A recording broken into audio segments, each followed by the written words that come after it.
អារម្មណ៍ទាំងភ្នែកស្រងហោ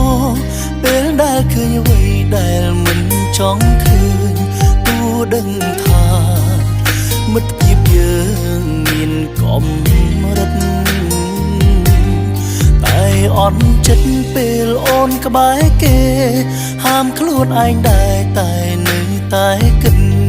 ខំត្រង់បេះដូងមិនអាចគិត